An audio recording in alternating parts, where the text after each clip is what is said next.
Um, so welcome everyone to the first ever CEMUS podcast, the Critical Interference podcast. And CEMUS is the Center for Environment and Development Studies.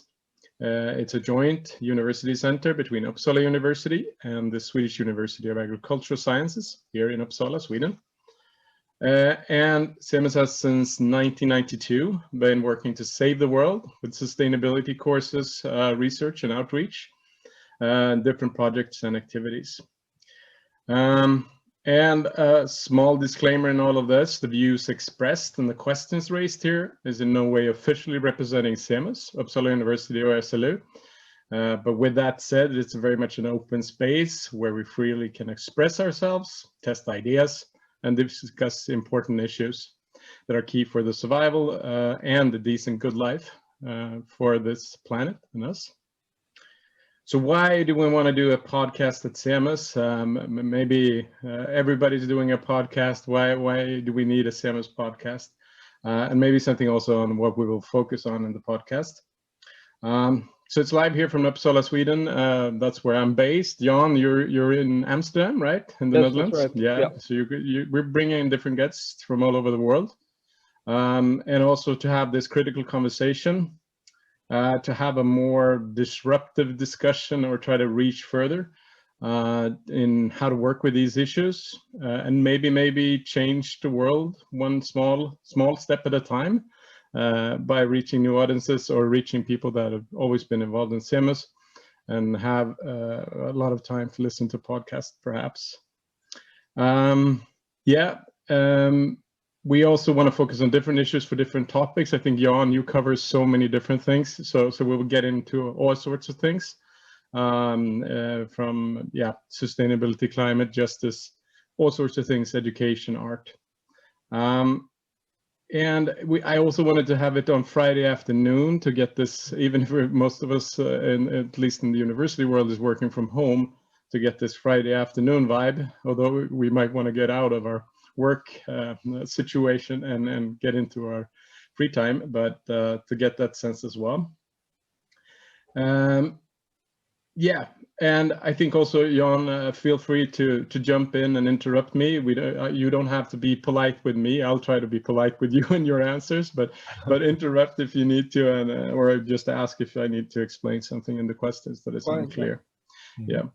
I should also say that this podcast was made with the Anchor platform and the app, and you can find our podcast with your regular distributors, but also as a video on YouTube, so you can also watch us while we talk. And you can leave voice messages to us at the anchor.fm/CEMUS page, which is our own podcast page. So you just do that voice message thing, and then we'll try to listen to that, and maybe we can connect to you listeners along the way as we get more messages as well. But then, of course, we are also on Twitter, Facebook, Instagram, and YouTube, so you can interact there as well. Okay, so that's all the housekeeping out of the way, the long introduction. So let's get started by welcoming our first guest to our first podcast, Jan van Boeckel. Great to have you here. And you're a Dutch artist, educator, and researcher. And you're recently appointed as Professor of Art and Sustainability at the Research Center for Art and Society at the Hanze University of Applied Sciences in Groningen. I'm trying to do my Dutch pronunciation there. But you're also here in this context as a longtime CEMUS friend and collaborator, and also with the Climate Existence Conferences.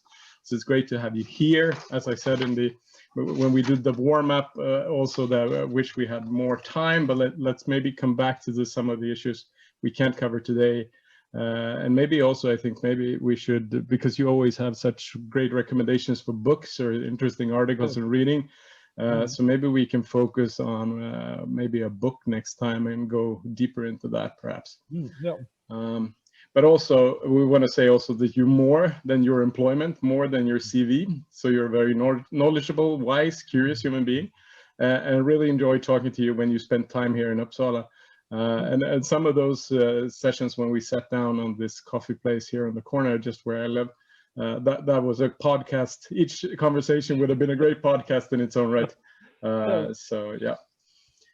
Okay, so let's get started with you, your life, your story coming into this world, and also getting involved with the things you've been working on, but also finding your voice and passions in life. So feel free to start at whatever age or memory or story that kind of shaped you, and introducing yourself in that way. Well, thank you, Daniel. It's also my pleasure to be here in this conversation, and also like you referred to the meetings that we had in Uppsala with you and with other people of CEMUS were full of conviviality, of having a good time together, and also touching on the essential or meaningful subjects as we went along. But maybe let's see where in sort of moments in life that are critical. I think one of the, if you just ask me like this, I think one of the moments that was for me sort of critical was when I was at high school.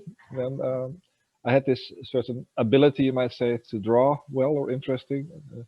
I had an art teacher, and I was considering, should I do go to art school, or should I study anthropology, or maybe some kind of natural science? And I asked my art teacher, and he said, well, Jan, you can study well, so why don't you do some kind of technical study, and you can always do art on the side, and you don't have to lose it. But and I kind of followed up on that advice, and don't know if I regret it, because if I would have been immersed in the art world right away, I would have been quite a different person. So I took it away the detour that I first studied cultural anthropology here in the Netherlands.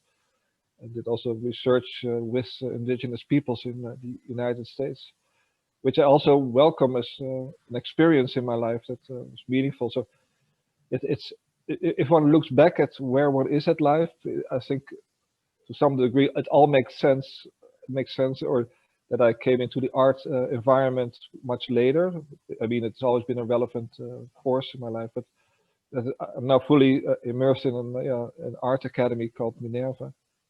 So, but maybe the part of studying cultural anthropology, working with indigenous peoples, being in solidarity campaigns, working for human rights, also to a large extent informed my art, my view on art.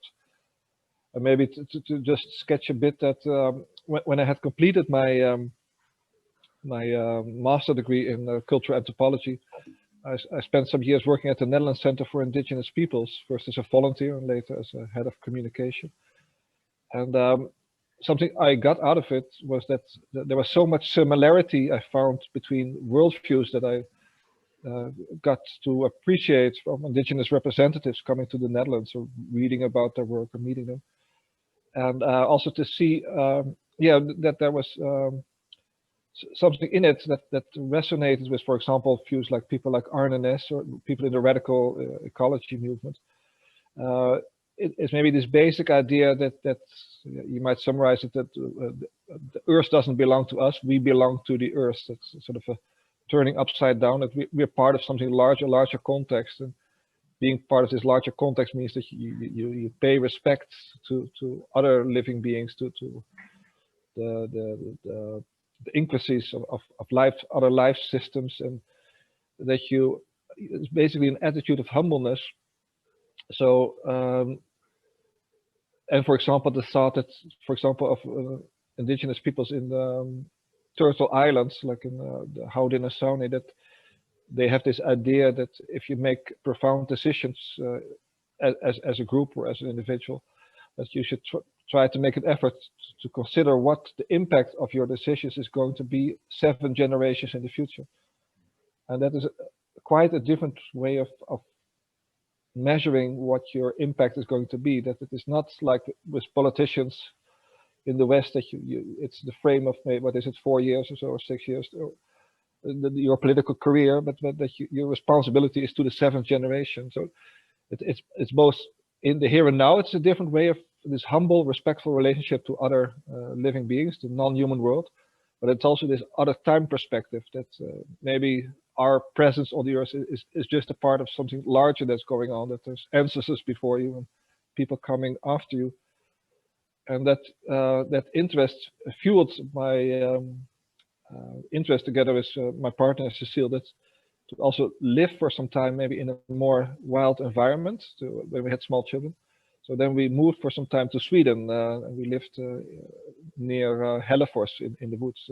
You know, you're Swedish yourself, but this is an area where there is lynx and bear and wolf. So it was quite.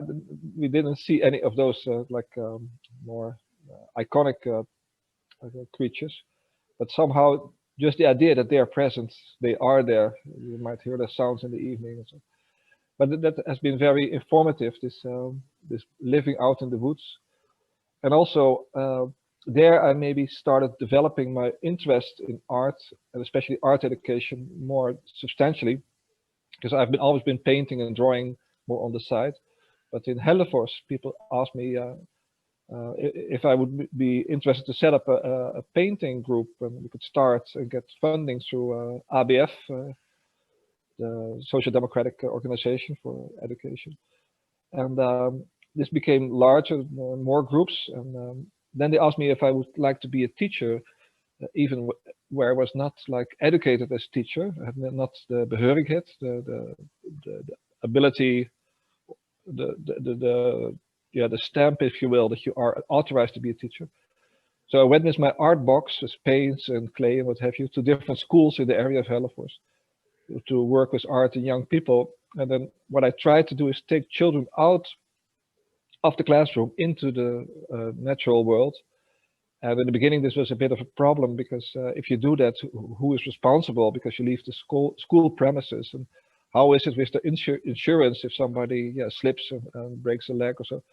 So it was not so easy to do that. But once I started to do that, it became like an opening.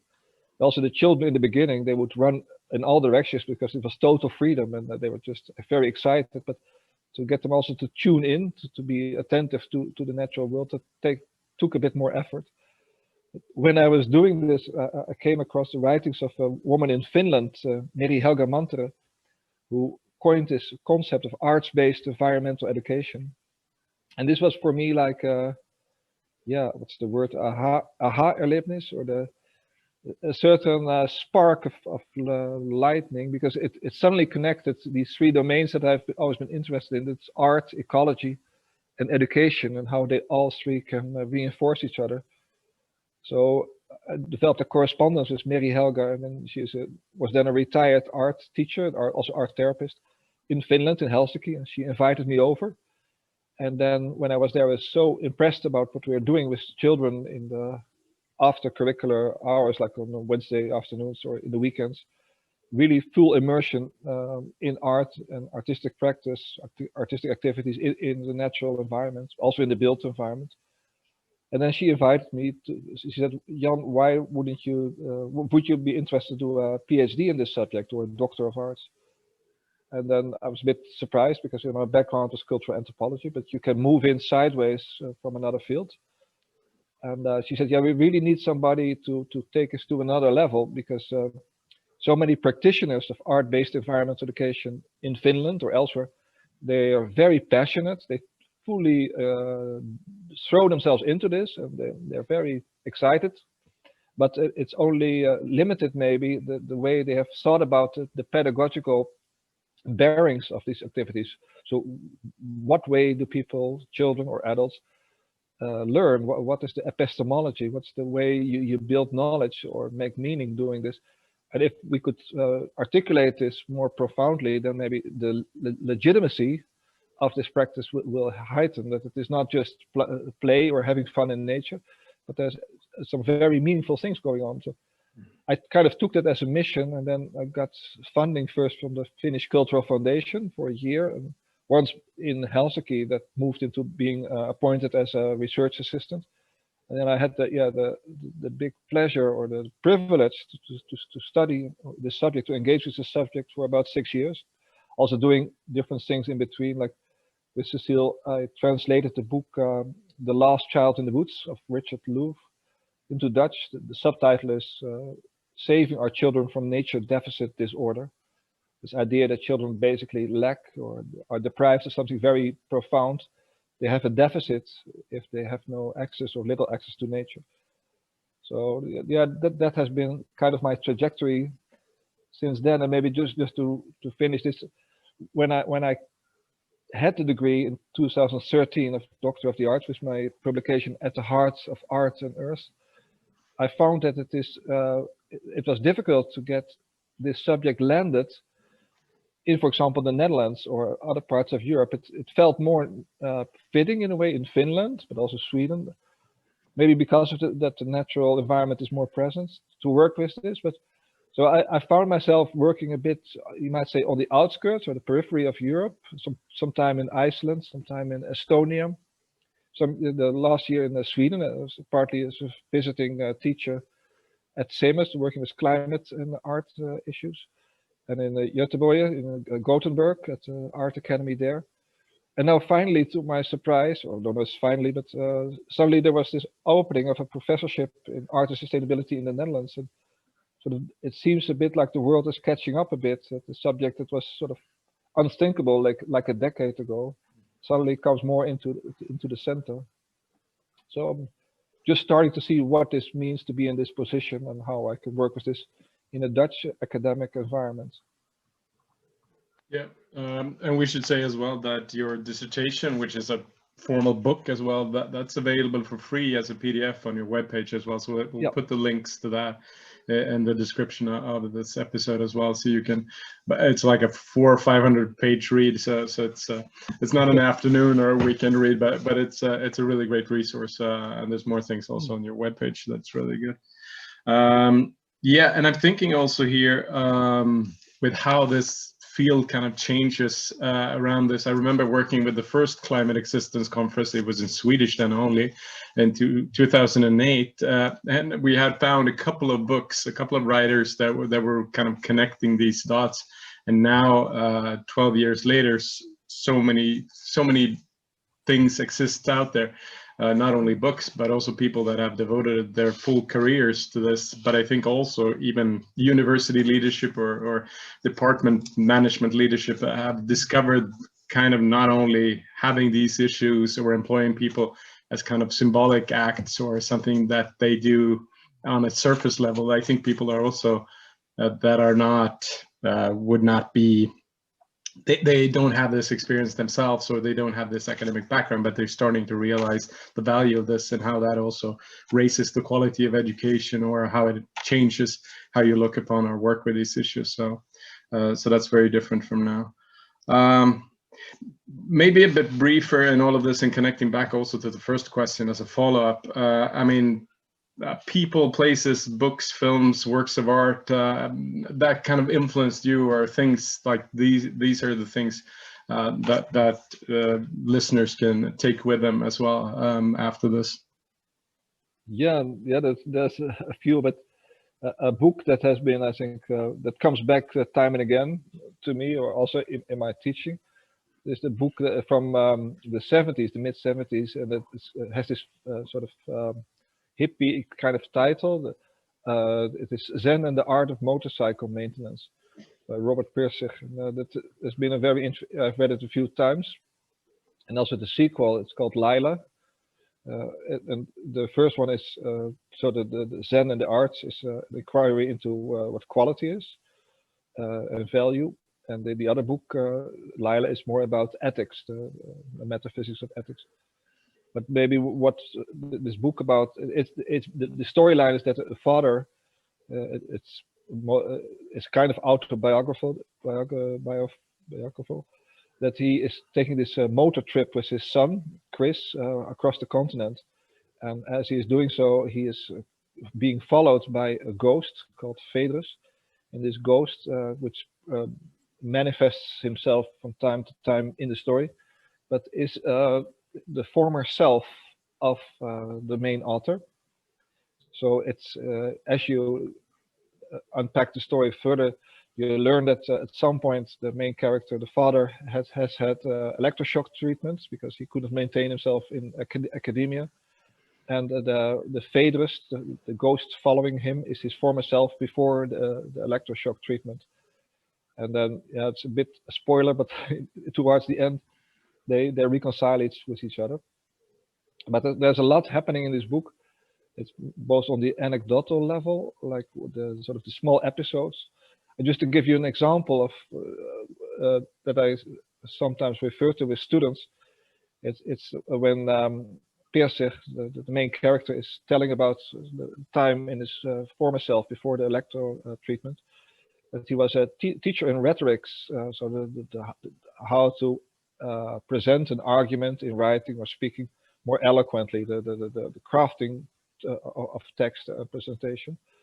So he was a teacher of rhetorics, and then he had an assignment with students where he asked the students to write a short story about the city of Bozeman, Montana, where he was teaching. And most of the students were able to do that with less or more quality to it. But there was one student who said, came back to him and said, she said, I cannot do this. I cannot come to on any subject. Then he got a bit annoyed and he said, well, maybe you shouldn't write about the whole city of Bozeman, but write about the main street. Make your story about the main street. And, another week passed and she came back again frustrated, had nothing written down on paper. Then he really got irritated and he said, well, if you still cannot write about this street, just take any building, take the town hall and start describing the front of the town hall, the city hall. Start with the left brick on the bottom side, then work your way upward. And then a few days later, she came with an essay of 30 pages on this front of the building. Suddenly, she could narrow her focus to this brick, and that was for her a point of entry to unpack or to unfold something that she was having with her. So the thing about, there's so much, I think, in such a story. One is that you can access something in yourself if somehow this is evoked or pulled forward in the right way. I mean, it could also have been that when he said, for God's sake, write about the front of the city hall, that she would have totally sort of collapsed and shut off. But it was something that propelled her to do something. But it is also, I think, about working with resistance, overcoming resistance, and the value of overcoming resistance in education. So maybe not taking the route that is another route might be you could write a short story about any subject that you find meaningful, but often these kind of everything is possible, anything goes, is more limiting in a way because people cannot get into this creative process. So it also teaches you something about the value of frames or limitations, or what you might call enabling constraints, so that the constraints only write about the city, the front, the facades of the city hall. That's very narrowing it down, but it is something that enables, that affords for writing maybe a more interesting story. So I sometimes share this with students because if they are looking for a research question or a research topic, with very much difficulty from this big cloud of subjects that they were interested in to narrow it down to maybe to find that brick in the wall to base your story on and to amplify from that further. But there's many more of these stories in the book.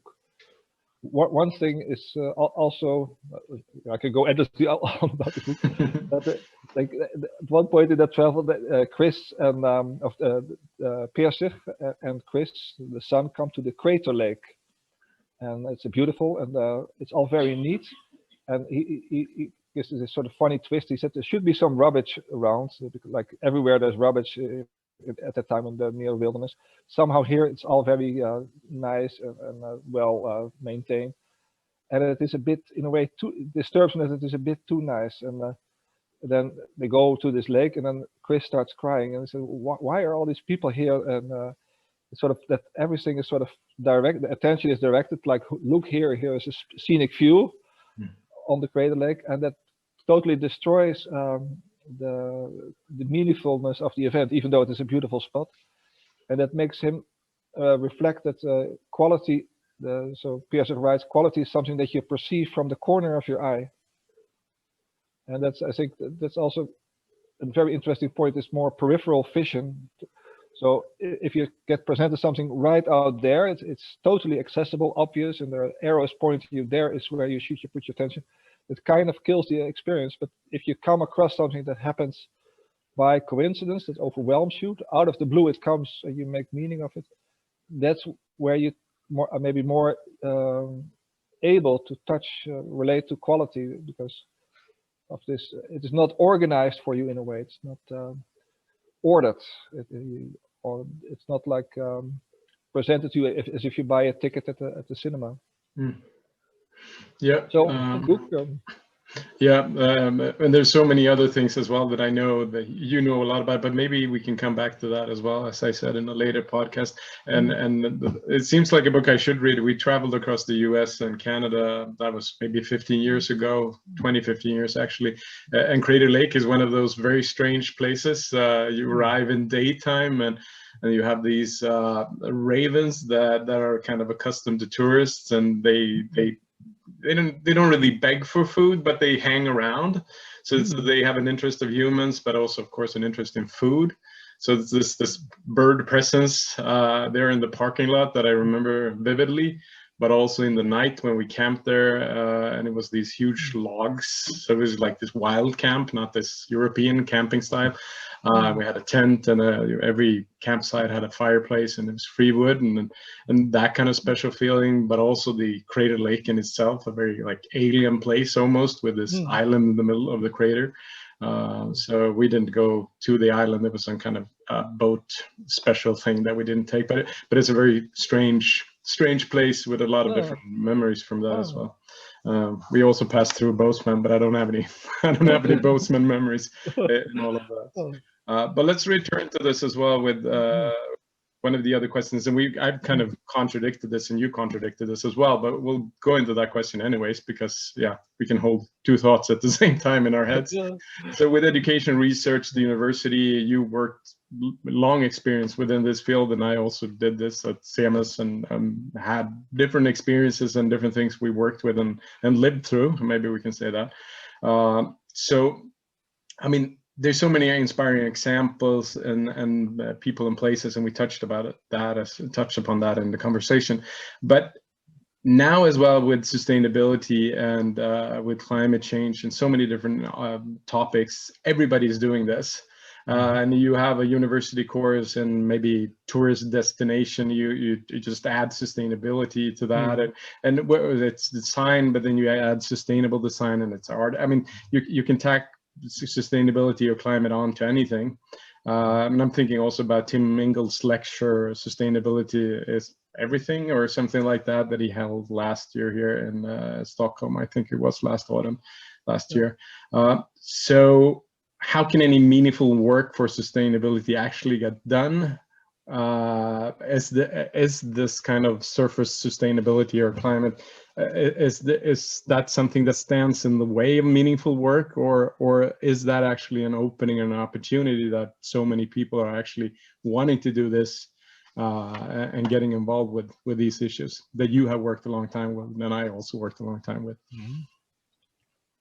I think so, but the way I look on it is it's inspired by this idea, first in a way developed by Alistair McIntosh when he wrote this book Soil and Soul, and then Satish Kumar, this idea of soil, soul and societies. Satish Kumar is the person who started Schumacher College and resurgence, and Satish was looking for another way to frame, or maybe frame is the wrong word, to articulate what sustainability is about, and came with this triad of soil, so the earth, what enables growth, where our food comes from, and also you might take it more metaphorically, that the soil is like the feeding, the point of nourishment for anything, that you start from the soil, the very rooting down, starting with the basis, and then the soul in the center, that if our soul is not thriving, if our soul is not sort of acknowledged, then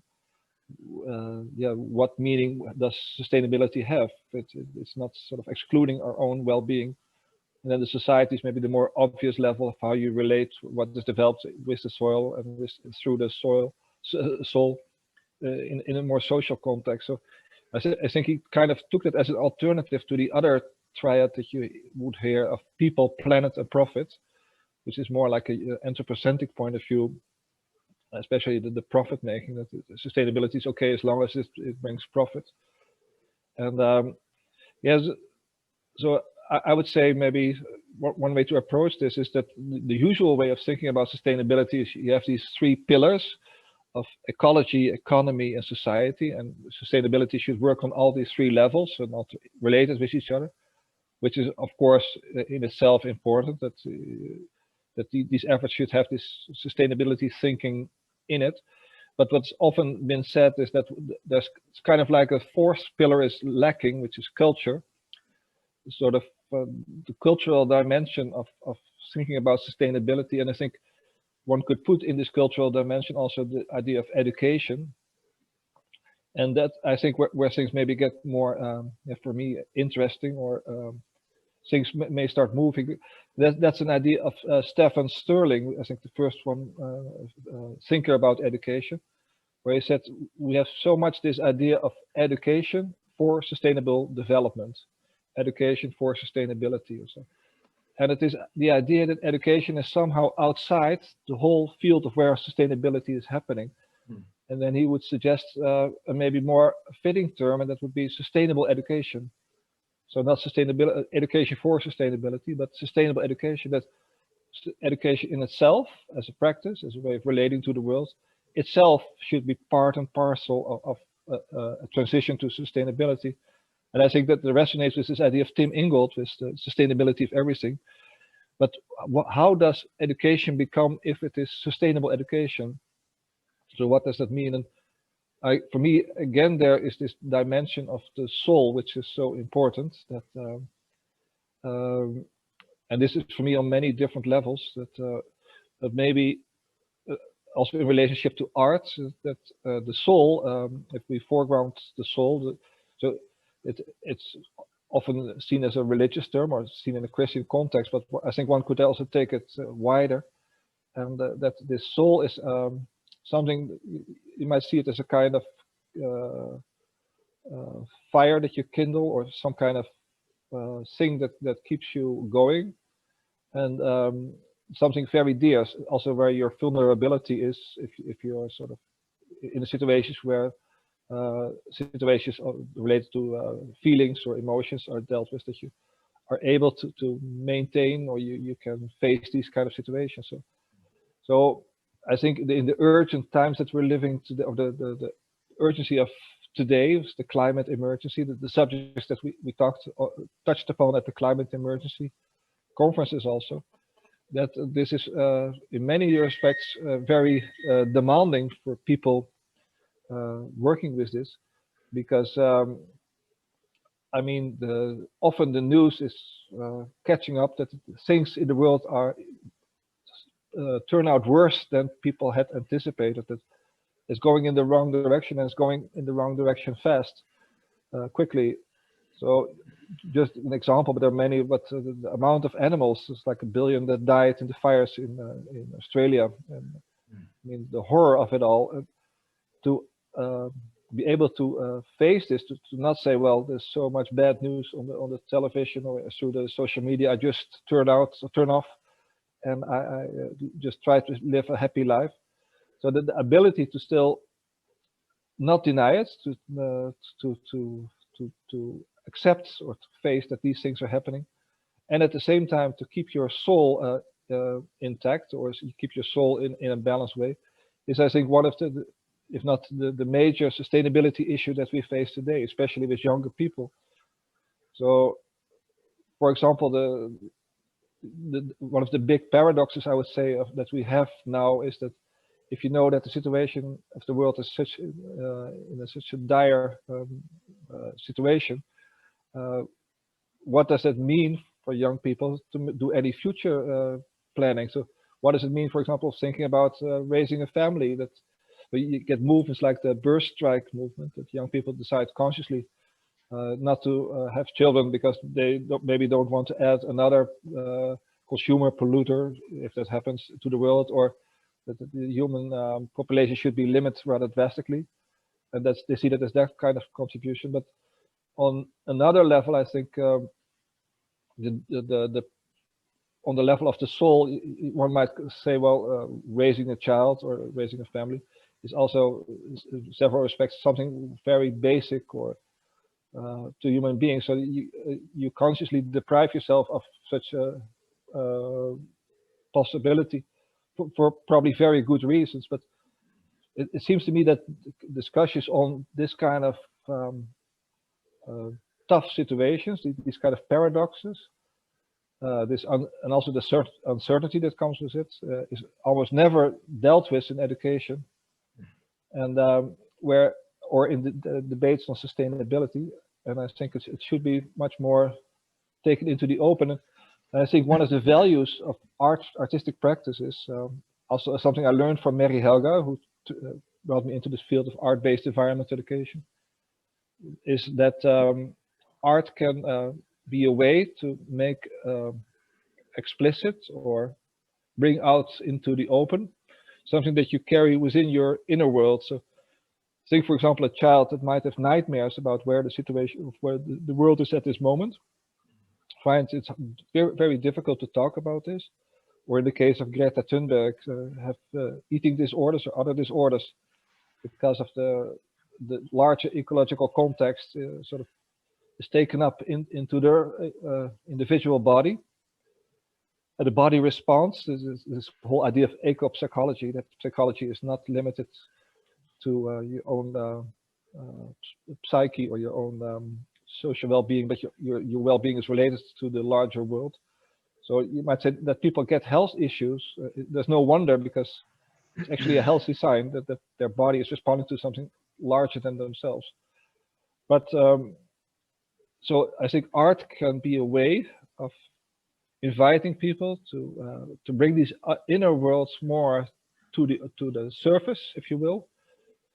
What's happening in the unconscious, or in primary process, as it's sometimes called, that it comes to the surface. So you make, for example, a painting, or you make a sculpture, and that other people do that as well, and that can become the start of having a different kind of conversation.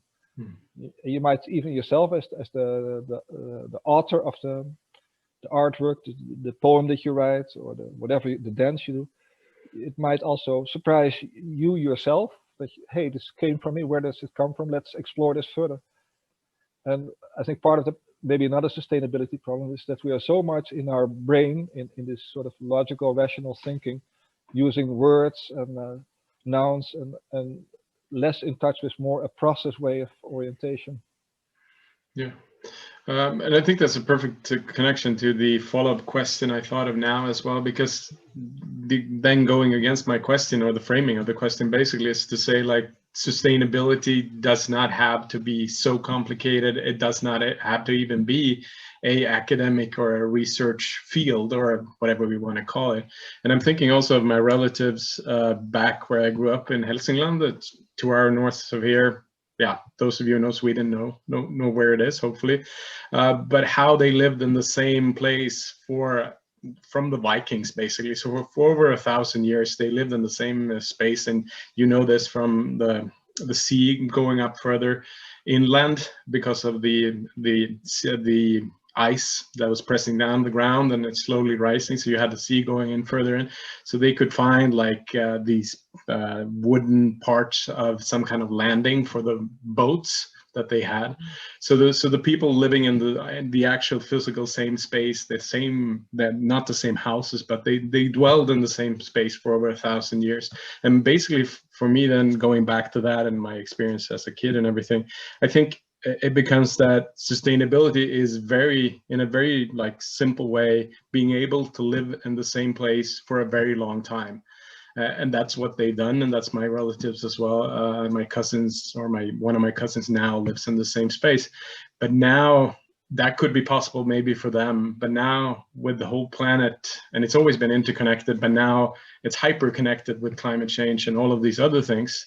We used to have acid rain coming in from Poland and Germany in like the 80s when I grew up, but now with climate change, it's like the drought in the Amazon feeds back to the Arctic, and it feeds back all of these feedback loops and these things that Johan Roxham has been researching and others. So it feels like the places that could have continued for a very long time, now also, even if they are sustainable in themselves, not saying they are perfectly sustainable, but it's also now interconnected with climate change, so it becomes this bigger issue.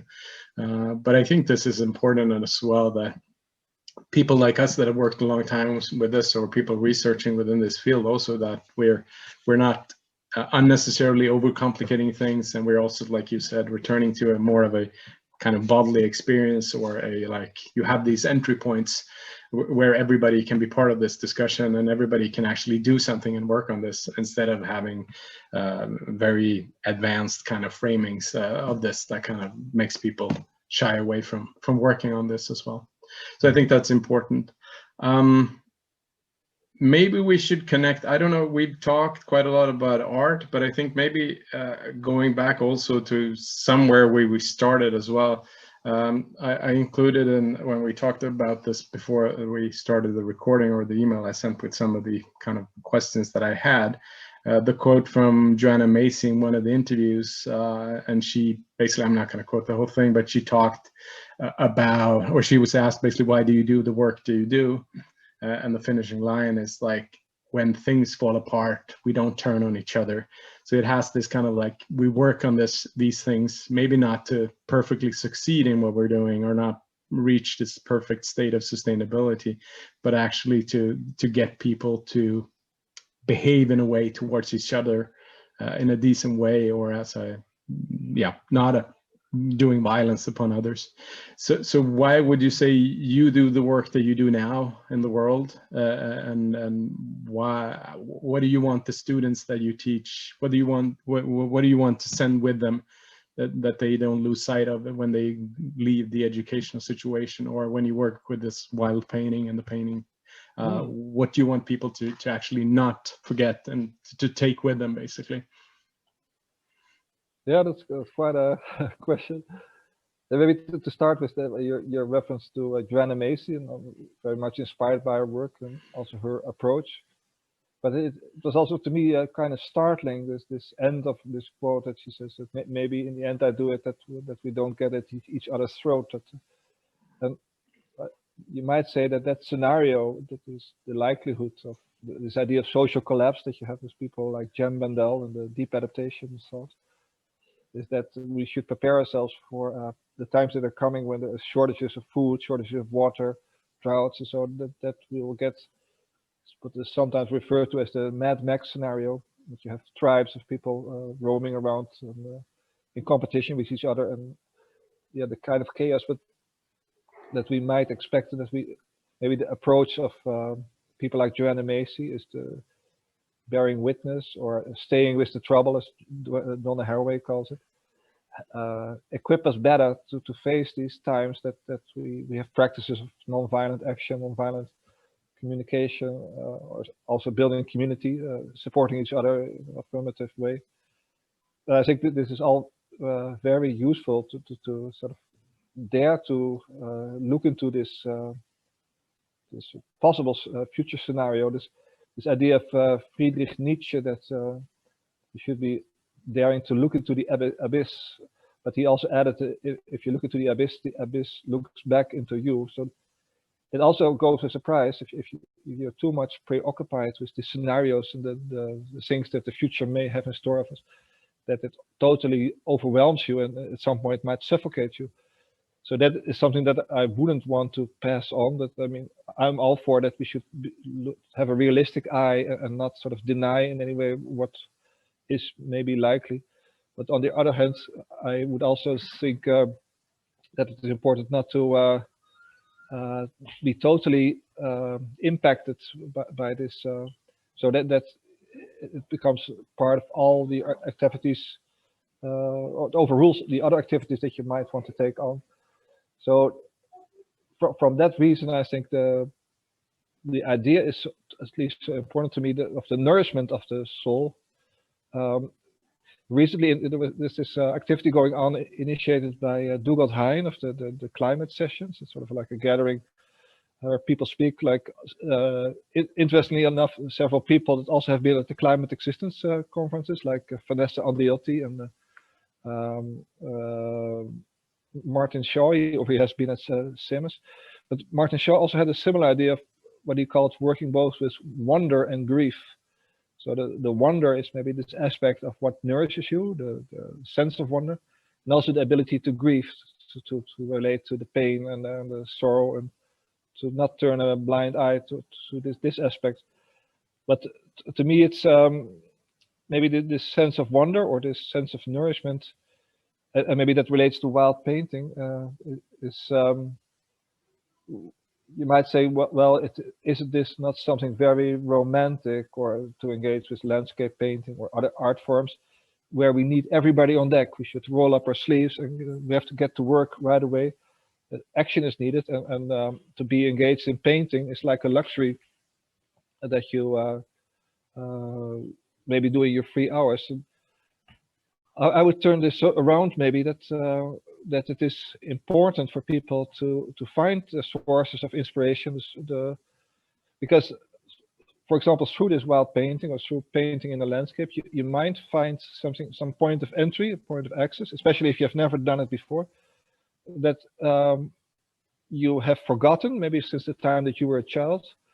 It's I often see this happening when maybe I should say a bit of wild painting is that it's this idea that you work with a group outside in an area less impacted by humans, so therefore the wild aspect.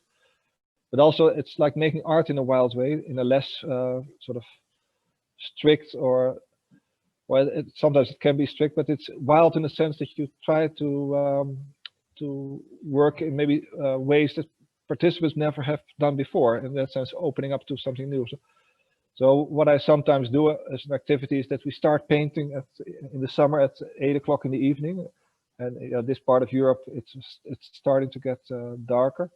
And what happens if you paint then is that at some point you don't see the color distinguishments so clearly anymore. It just becomes a scale of light and dark.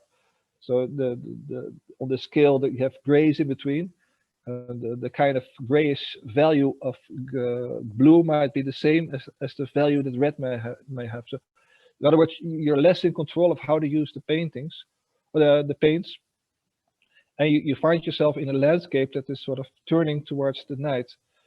And the whole active working day, or the day that you are fully present, is sort of going behind you slowly. And you get into this other mode. It also often happens with people who wander, that they go in the evening, they go for an evening hike just after dinner or so. It's often referred to also by philosophers and poets as a sort of special moment of day. The colors change and there's a certain silence, sort of that to open up to other possibilities or other ways of relating to experience. And what people then report is that when they do these activities of wild painting, is that it can be like a moment of recognition or remembrance of something that they somehow forgot. So I see my own role then sometimes as not somebody who is, as a teacher, pointing people in a certain direction, but more like somebody offering an invitation, like this is what we are going to do, but that the real work, a bit like Joanna Macy's idea of work, but the real work is done by the people themselves. So it's like they have maybe some window locked inside of themselves, and they open it themselves, so that they attend to what it is to paint at that moment of the day, or to use different colors than the usual, as a kind of allowing themselves to do something that they would maybe not do if they would paint on their own accord and in their own way.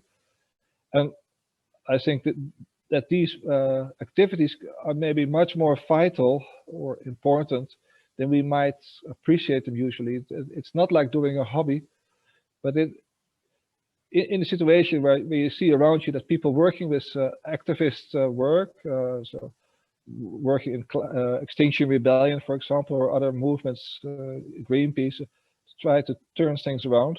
But often at some point people sooner or later get burnout or stressed, or even some point maybe become ironic or cynical, sort of not believing in it anymore, and that has in its own way a sort of kind of radiating effects on their the surroundings. That if a person of whom all the energy is kind of sucked out, such a person is a bit unlikely that he or she is going to inspire other people to carry on or to do similar ways. So if you are active, if you're fully conscious of what's going on in the world, you find a need, or you want to contribute to making a change, I think it is very important to be very careful about the sources that keep you going. And it doesn't necessarily have to be art, but it can be a quiet spot, for example, somewhere in a natural area that you are particularly attracted to, but that you have some kind of source to ground yourself, to find inspiration, to maybe, it's awful metaphor, but to recharge your batteries, but so that you're able to maintain yourself and to be able to again face the darkness, to look into the abyss. So it's a bit like a balancing act, maybe, that it's almost in a way like parallel activities. That the parallel is that you have one foot in the one, you might say the aesthetic, approaching the world through the senses, through direct activity, so that there is no screen between you and the natural world, for example. You have this direct contact. Also, you're in touch with the sources that nourish you, that feed you, that inspire you, that give you oxygen. And at the same time, you have your other foot in the kind of more negative or more alarming climate emergency aspects. And you don't withdraw. So you don't sweep it under the carpet as if it's not existing. You don't make yourself too big. If you say, well, we're going to fix this. It's our generation who's going to do this. So that it's being able to navigate these two fields. And when I was in Sweden at CEMUS, we sometimes talked about the sort of the concept I'm sort of exploring in this context is of mindful schizophrenia. And it may sound a bit overdone, but you might say schizophrenia is a very serious condition.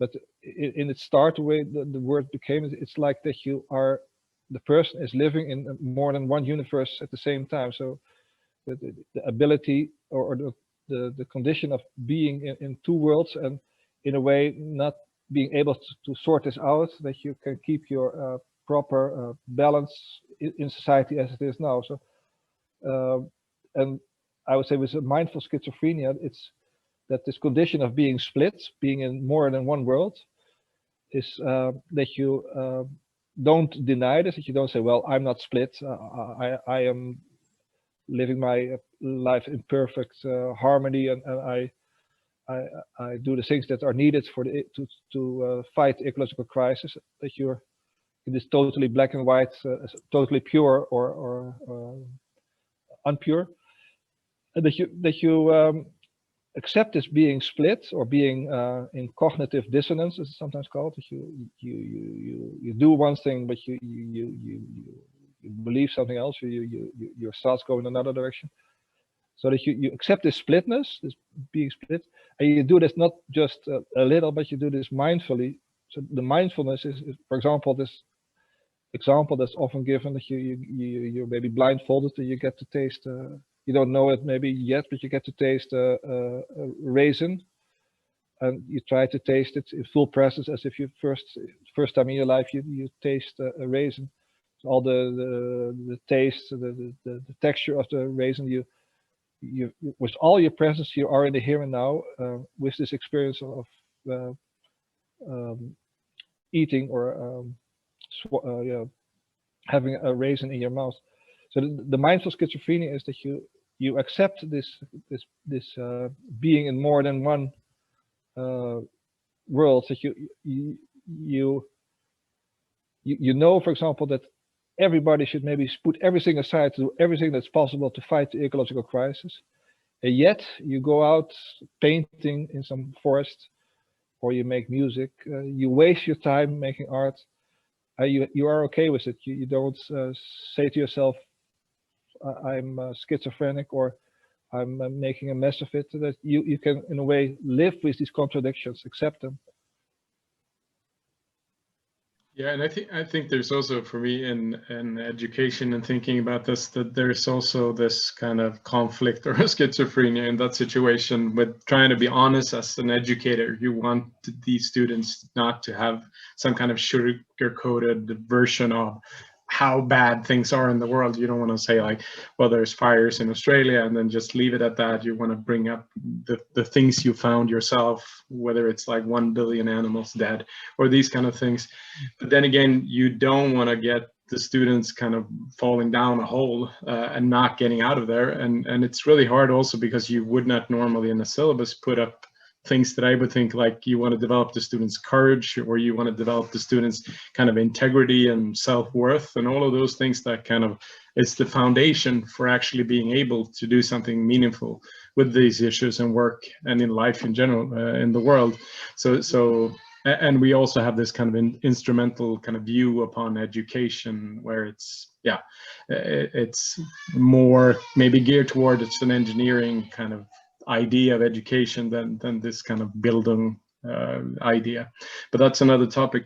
But I think we should wrap up here. We should have the last question and I've asked this in other contexts, but it's the time machine question. If you traveled back to the mid-'80s, I picked that time, what would you say to a younger version of yourself? What would be the thing to like, this is the thing in life to remember going forward? Yeah, I've been pondering a bit on this question, that sort of the way you can approach it, that is like a logical impossibility.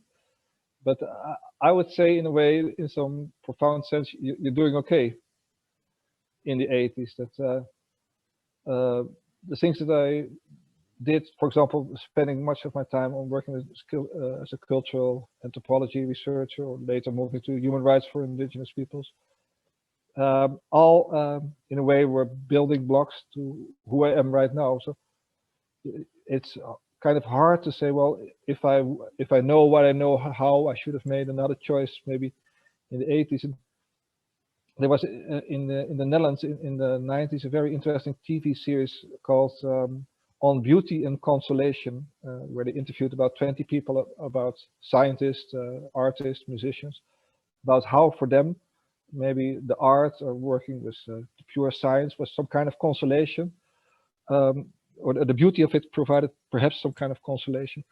And one of the people who participated was George Konrad, a writer from Hungary. And he said something very interesting. I think he said, if you ask people what is the meaning of their life, everybody responds by telling their life story. So I think that there's much truth in that, because you kind of how you look at meaning, it is sort of found back in your life story. So for me, in that sense, there is continuity between how I was in the 80s or 70s or 90s. So yeah, from that sense, I may say I should have, for example, maybe immerse myself more deeply, more early on into the art world. Then I would have made different art, and then I would have maybe been less engaged with art education. So in that sense, there is no regrets about how I was in the 80s and moved on to where I'm now. Yeah. Yeah, and I think that's maybe a good way to end this as well, to the listeners, to kind of maybe ground ourselves in that and saying like, you're okay. But I would also add maybe that you have time, even if you're like a 75-year-old listener, or there is time, it's still time for all of us, but also you have time. I mean, as long as we're still alive, there's so many things that we can change. And also as a like collective humanity on this planet, there is still time to do so many things, but also be surprised by life, by people and the planet. Yeah, maybe to add to that, that even in like always maybe the possibility to find new openings. Also part of it might be to work with whatever is limiting you right now, that the resistance that you experience, the frames that you find yourself in that confine you, to try to twist being locked in, to pay attention to what is happening to me in this situation, what kind of learning possibilities are here, even within these limits, and to look at it, hey, this is interesting that this is happening here with me or with these people. And to see what makes it interesting, and what if you would do it differently, how you would do it then. But sort of to have always an active relationship of paying attention to where you find yourself and what overcomes you, and how you yourself act within this, engage with this. All right. Thank you so much, Jan, and thanks for everything. And as we said in the beginning, this is a longer conversation, but this is a good start. We didn't get a break even. There was so many things to discuss. We forgot about, or I forgot about the break. So thank you, and we'll keep bringing in guests and continuing this podcast series on all sorts of topics. And if you want to leave a message, as I said in the beginning, in the anchor.fm/CEMUS voice message thing, or in social media, you can do that. Suggest guests or questions or topics that you want to bring into the podcast. So thank you, Jan, again. My pleasure. Until we meet again, Daniel. Yes.